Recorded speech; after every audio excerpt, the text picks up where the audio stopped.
রবীন্দ্রনাথ রয়েছেন আমাদের মননে চিন্তনে, আজীবন এভাবেই বেঁচে থাকবেন তিনি। এই বিশেষ বার্তাকে সামনে রেখে রবীন্দ্র জয়ন্তী পালন করলো ছন্দ শিখা নামের রায়গঞ্জের একটি আবৃত্তি সংস্থা। এদিন নিজেদের কার্যালয়ে একটি বর্ণাঢ্য অনুষ্ঠানের আয়োজন করা হয়। উপস্থিত ছিলেন সংস্থার প্রতিনিধি আলপনা কুণ্ডু সহ শিক্ষার্থীরা। রাবীন্দ্রিক আবহে আবৃত্তি পরিবেশনের পাশাপাশি চলে রবীন্দ্রসঙ্গীত এবং নৃত্যানুষ্ঠান।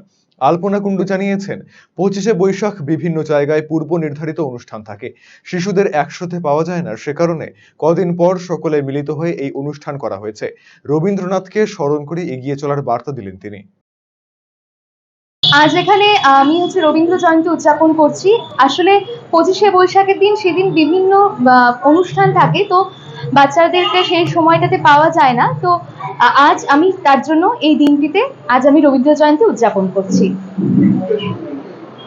এটার মূল উদ্দেশ্য যে বাচ্চারা যাতে রবীন্দ্রনাথের প্রতি তাদের ভালোবাসা যেন আরো বাড়িয়ে দেয় এবং তারা তাদের নাচ গান আবৃত্তি মধ্য দিয়ে আজকের দিনটিকে যেন আরো সুন্দর এবং সার্থক করে তোলে।